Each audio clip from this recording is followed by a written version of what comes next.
Por que cuidar de nós mesmos às vezes parece tão difícil? Já estava ali com 6 horas, 6 horas e meia de pedal. Eu queria desistir, queria ligar para alguém vir buscar. Falei, não, se eu cheguei até aqui, o que é 10 quilômetros?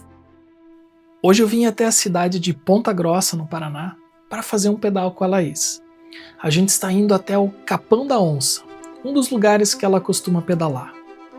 E eu quero conhecer melhor a história dela e entender como o convite de uma amiga para um primeiro pedal acabou levando a Laís até aqueles últimos 10 quilômetros. Mas para entender como a Laís chegou àqueles últimos 10 quilômetros, a gente precisa voltar lá no começo.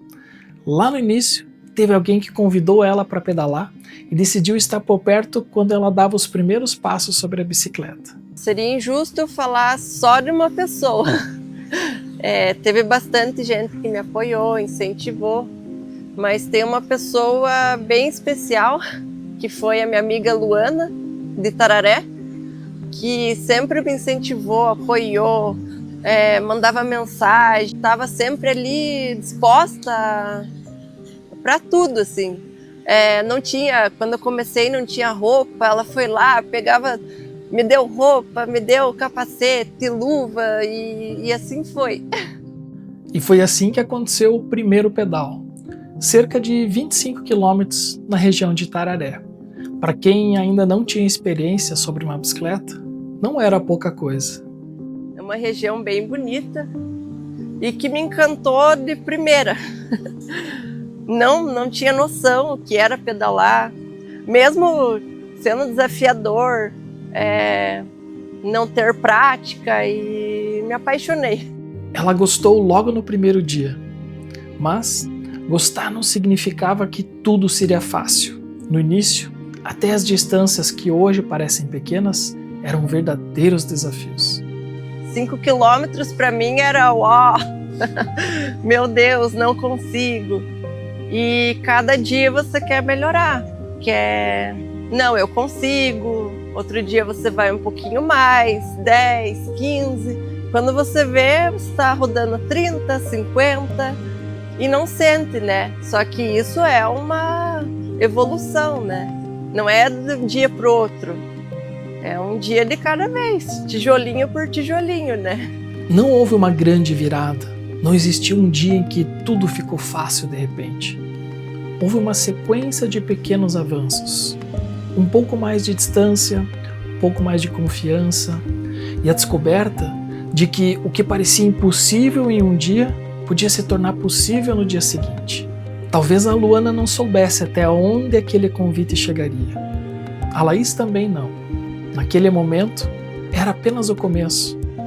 A bicicleta, porém, não foi a primeira atividade que a Laís tentou colocar na rotina. Antes dela, vieram outras tentativas. Eu já tentei fazer caminhada, corrida, academia, mas não me encaixava em nada. Nada me prendia, assim como a bicicleta me prende. E talvez seja justamente aí que essa história comece a ficar mais interessante. O que a bicicleta tinha de diferente? Por que ela permaneceu quando as outras atividades ficaram pelo caminho? A bike não é como uma academia. Todo dia é uma coisa diferente, não é aquela coisa repetitiva, né? Cada dia você vê alguma coisa diferente, você vive alguma coisa diferente, entra em contato com a natureza. O movimento pode até se repetir, uma perna depois da outra. Mas tudo o que acontece ao redor está sempre mudando. A estrada, o clima, a luz, as pessoas que aparecem pelo caminho. Mesmo quando o percurso é conhecido, a experiência nunca se repete completamente. Talvez seja como um fotógrafo que volta várias vezes ao mesmo lugar. Ele pode apontar a câmera para a mesma paisagem, mas nunca encontra exatamente a mesma fotografia. A posição do sol muda, as nuvens mudam, as cores mudam e alguma coisa que passou despercebida na primeira vez pode chamar atenção na visita seguinte. Na bicicleta acontece algo parecido. O caminho pode ser o mesmo, mas o que a Laís encontra nele nunca é exatamente igual. Eu gosto muito de pedalar sozinha, consigo organizar meus pensamentos. Então é uma vibe bem gostosa. Em 2014, pesquisadores da Universidade de Stanford realizaram experimentos comparando pessoas caminhando com pessoas sentadas. Nas atividades que exigiam a criação de novas ideias, o desempenho foi melhor durante a caminhada e logo depois dela. A pesquisa não era sobre ciclismo, também não estudava a organização dos pensamentos ou dos problemas da vida. Ela avaliava uma tarefa mental específica, a capacidade de produzir novas ideias. Por isso, não podemos simplesmente transferir o resultado para o pedal. Mas o estudo mostra que, pelo menos em algumas situações, colocar o corpo em movimento pode interferir na maneira como pensamos. No caso da Laís, esse espaço não vinha apenas do movimento, vinha também da possibilidade de pedalar sozinha, sem precisar conversar, sem acompanhar o ritmo de outra pessoa e sem decidir antecipadamente quanto tempo o pedal deveria durar.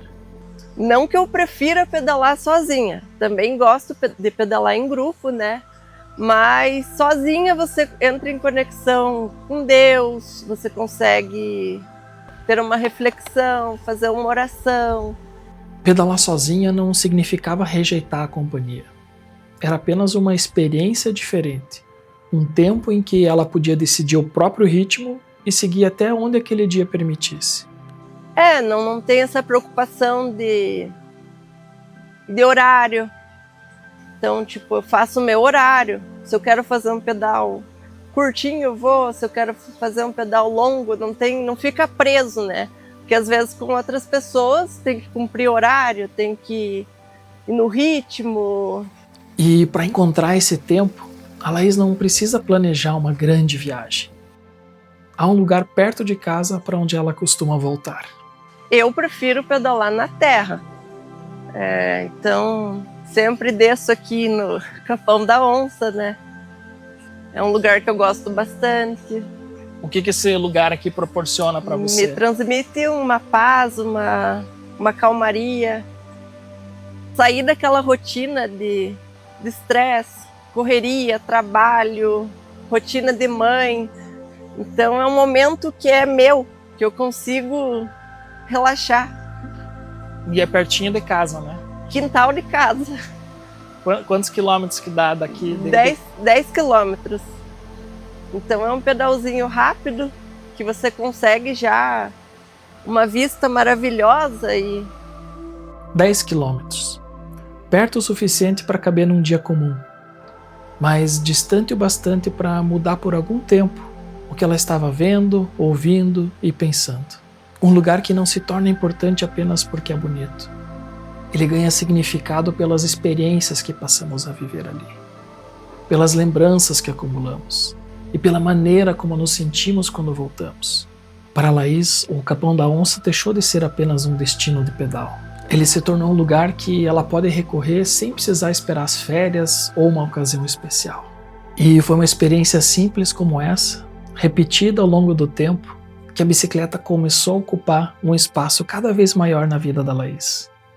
Primeiro como uma atividade, depois como parte da rotina.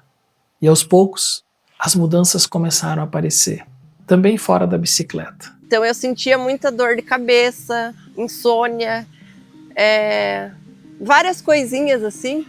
E quando eu comecei a pedalar, de cara assim, sumiu dor de cabeça, eu conseguia dormir melhor, consegui perder peso. Essas foram algumas das primeiras mudanças que a Laís percebeu. A bicicleta não explica sozinha tudo o que mudou, mas foi uma das primeiras coisas que começaram a se mover na vida dela.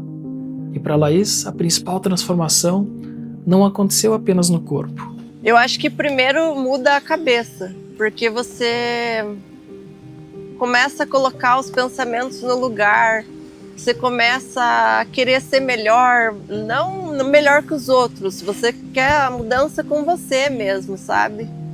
Você quer se desafiar, você fica com aquele pensamento, eu posso mais, eu consigo mais, eu quero mais.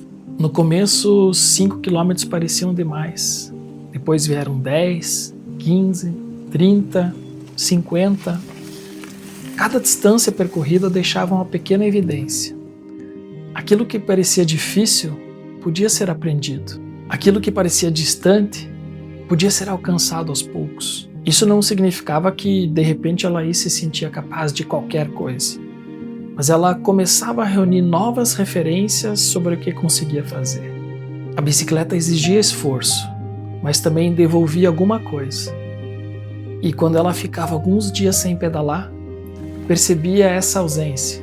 Tem aquela sensação de tá faltando alguma coisa, sabe? É ruim, porque tipo, você acostuma naquele ritmo, é uma coisa que cansa, mas faz bem pra cabeça, faz bem pro corpo. E quando você não faz, aquela sensação que falta algo. Mas perceber que alguma coisa faz bem não significa ter vontade de fazê-la todos os dias.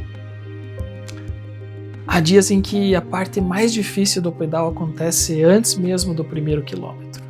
Você já chegou a sair para pedalar mesmo sem vontade? Várias vezes. No meio do pedal você muda. Fala, nossa, que bom que eu vim. Porque você volta para casa com aquela sensação de dever cumprido. Você sempre acaba vendo alguma coisa no pedal, uma coisa que te faz bem, consegue exercitar o teu corpo, a tua mente. Então é uma coisa que faz bem. Mesmo sem vontade, você vai lá, faz um esforço, quando você volta você nem lembra que você não queria sair. Talvez seja essa uma das contradições de cuidar de nós mesmos. A gente pode saber que algo faz bem, pode lembrar de como se sente depois e ainda assim encontrar dificuldade para começar. Porque a vontade não é um único obstáculo. O tempo também precisa existir. E a vida não costuma abrir esse espaço sozinha. Para Laís, a bicicleta ainda precisava caber entre o trabalho, a casa e a responsabilidade de criar o filho. Ela organizava os pedais principalmente nos horários em que o filho estava na escola. Em outras ocasiões, contava com o apoio da tia e às vezes o filho ficava com a avó. Ele nunca ficava sozinho enquanto ela pedalava. Mas organizar a rotina era apenas uma parte da questão. Eu já senti várias vezes essa culpa, mas depois eu penso, são alguns minutos, algumas horas, e isso, se vai me fazer bem, se é para minha saúde, se é para o meu bem, vai ajudar a ser uma mãe melhor, vai me ajudar a ter mais energia para cuidar dele. Então, é uma culpa que vem, mas logo passa. Mesmo com tudo organizado e sabendo que o filho estava cuidado, a Laís ainda sentia culpa por reservar algumas horas para si. Na rotina dela, ser mãe solo não significava estar completamente sem apoio, mas a responsabilidade de lembrar, planejar e garantir que tudo estivesse bem continuava sendo dela. A maternidade continuava exigindo organização, presença e escolhas. O pedal era apenas um espaço que ela também precisava encontrar dentro da própria rotina. E algumas vezes o próprio filho percebia que aquele tempo fazia bem para ela. Porque muitas vezes ele falava, mãe, pode ir pedalar, mãe. Ele sabe que isso faz bem para a mãe, entendeu? Então, às vezes até ele mesmo me ajudava. Mesmo quando tudo estava organizado e ele ficaria com a tia, a Laís ainda podia hesitar antes de sair. E às vezes era o próprio filho quem lembrava que estava tudo bem. Mas a bicicleta não era apenas o tempo que ela passava longe dele. Em alguns dias, era também uma experiência que os dois podiam dividir. Como é que são esses pedais com ele? Assim, ele curte pedalar? Ele curte bastante. No começo ele queria desistir, eu incentivando, não, é um pouquinho, vamos lá, é assim. E depois que ele chega, ele até esquece, ele super curte, se diverte. Dá pra ver na carinha dele que ele quer se desafiar também, ele quer mostrar que ele consegue, que ele pode, sabe? E isso acaba fazendo bem pra ele. Anos antes, Foi a Luana quem ficou por perto, enquanto a Laís começava a pedalar. Agora, em alguns pedais era a Laís quem seguia ao lado do filho dizendo: "Só mais um pouco, vamos lá." A história que começou com um convite não terminou nela. De alguma maneira, continuou chegando a outra pessoa. A maternidade continuava exigindo organização. O trabalho continuava ocupando boa parte do dia. E a culpa ainda podia aparecer. Mas o pedal encontrou um lugar possível entre essas responsabilidades. Não como uma fuga da vida que ela tinha, mas como uma parte dessa vida. E quando a bicicleta encontrou um espaço na rotina, uma nova curiosidade começou a aparecer. A Laís já sabia como era pedalar sozinha, escolher o próprio caminho e aumentar a distância aos poucos. Mas ainda havia uma experiência que ela observava de fora. Em uma linha de largada, outras ciclistas ao seu lado, e uma pergunta que começava a incomodar. Será que um dia também conseguiria competir? Então, eu tinha curiosidade, né? Nossa, achava lindo, maravilhoso. Falava, nossa, será que um dia eu consigo? Será que um dia eu também vou ter força? E quis me desafiar. Falei, não, eu vou tentar. Uma prova coloca uma data numa vontade. E pouco tempo depois de começar a pedalar, a Laís se inscreveu na primeira competição. Era uma prova de XCO. Primeira vez que eu participei, já peguei pódio. Eu nem esperava. Na minha cabeça, como é a primeira vez que você está fazendo, você não tem noção se você está na frente, se você está atrás. E essa primeira prova, eu estava liderando. Na última volta, eu levei um tombo. E eu não sabia se eu pegava a bike, se eu subia em cima, se eu tentava, se eu já abandonava. Então, onde eu vi a segunda participante passar por mim, eu juntei minha bicicleta, subi em cima e fui com uma perna mesmo, porque eu tinha machucado o joelho. Então, como faltava pouco para a chegada, eu não desisti e peguei o primeiro troféu, né? Naquele dia, a Laís terminou em primeiro lugar na categoria e em segundo na classificação geral. Um resultado que ela não esperava encontrar logo na primeira prova. Depois veio a primeira prova de XCM, uma maratona de mountain bike, com um percurso mais longo por estradas e trilhas. E houve uma coincidência. Assim como na estreia do XCO, a primeira prova de XCM também foi na chuva. Primeira prova com chuva, muito barro, bastante desafiador. Também era uma prova que tinha bastante altimetria. Você gosta do barro, da chuva, da terra, de estar no mato? É loucura, mas sim, eu gosto de estar no barro, na lama, na chuva. É uma coisa que me faz bem. As competições trouxeram tempos, posições, categorias e pódios. Mas não mudaram o motivo pelo qual a Laís queria estar ali. Nem sempre é ganhar. É um desafio. Eu nunca tive, quero ganhar para ser melhor que alguém. Nunca foi esse meu objetivo. O meu objetivo sempre era ganhar de mim mesma. Então, às vezes eu me surpreendia. Falava, caramba, como assim eu consegui? Sempre é desafiador e muito emocionante quando você consegue concluir a prova, né? Que a minha meta sempre era concluir. Para Laís, a linha de chegada era uma forma concreta de responder a pergunta que ela fazia antes de competir. Será que eu consigo? Algumas vezes a resposta veio acompanhada de um troféu. Em outras, veio apenas com a chegada.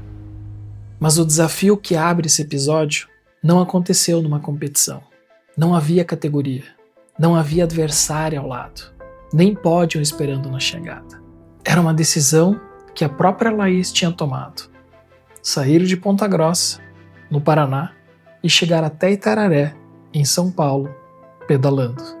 E em algum ponto daquele caminho, a Laís estaria sozinha diante dos últimos 10 quilômetros. Fiz sozinha, né? Então foram 7 horas de pedal. Todo o percurso foi feito por asfalto, em uma estrada longa, passando por cidades e trechos em que ela teria que continuar apenas com a própria companhia.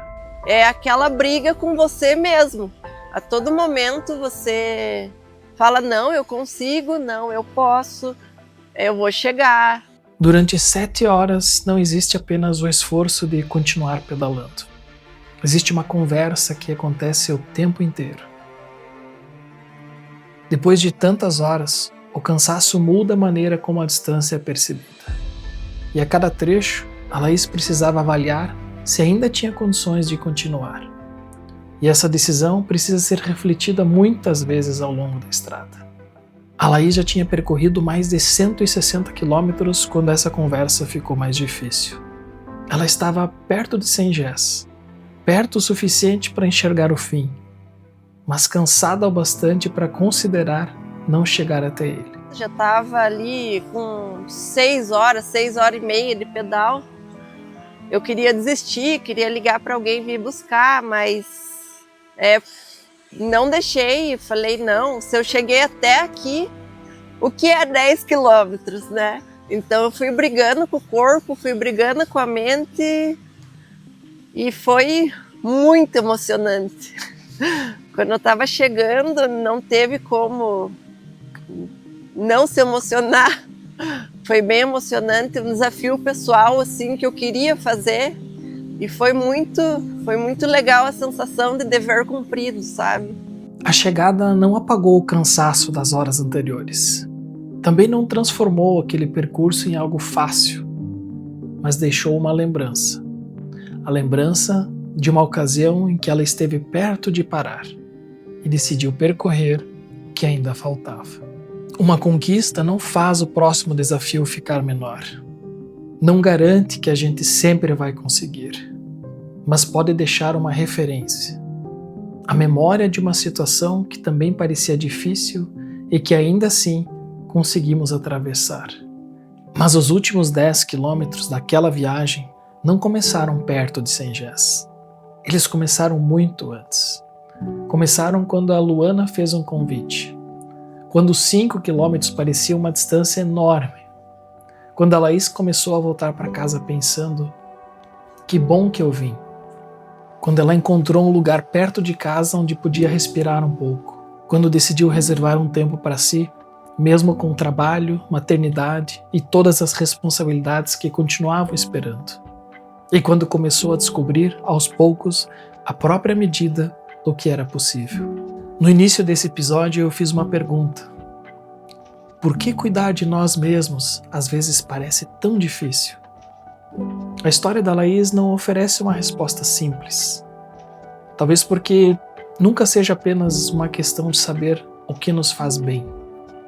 É preciso encontrar tempo, organizar a rotina, aceitar ajuda, conviver com a culpa e, em alguns dias, começar mesmo sem vontade. Para Laís, esse cuidado encontrou espaço sobre uma bicicleta. Mas ele não começou com 175 quilômetros. Começou com um convite. Depois vieram 5 quilômetros, mais tarde 10, um dia de cada vez, tijolinho por tijolinho. Talvez cuidar de nós mesmos seja tão difícil porque a vida raramente interrompe tudo para nos entregar esse espaço. Na maioria das vezes precisamos construí-lo dentro da vida que já temos, aos poucos, com as pessoas que caminham ao nosso lado e com aquilo que cabe no dia de hoje. Para Laís, às vezes são apenas 10 quilômetros até o Capão da Onça. Em outro dia, podem ser os últimos 10 quilômetros de uma viagem até Itararé. A distância muda, mas talvez tudo continue começando do mesmo jeito, com a decisão de sair. Agora eu quero saber de você. O que você sabe que te faz bem, mas ainda tem dificuldade de encaixar na sua rotina? Algum esporte? Um tempo sozinho? Uma viagem? Um hobby? Ou até uma conversa que você vem adiando? Conta aqui nos comentários. Talvez a sua resposta também ajude alguém que esteja vivendo a mesma dificuldade. Se esse episódio fez você lembrar de alguém, compartilhe essa história com essa pessoa. curta o vídeo, porque isso ajuda essa história a chegar a mais gente. E se inscreva no canal para continuar acompanhando novas histórias sobre caminhos, pessoas e recomeços. A gente se encontra no próximo caminho.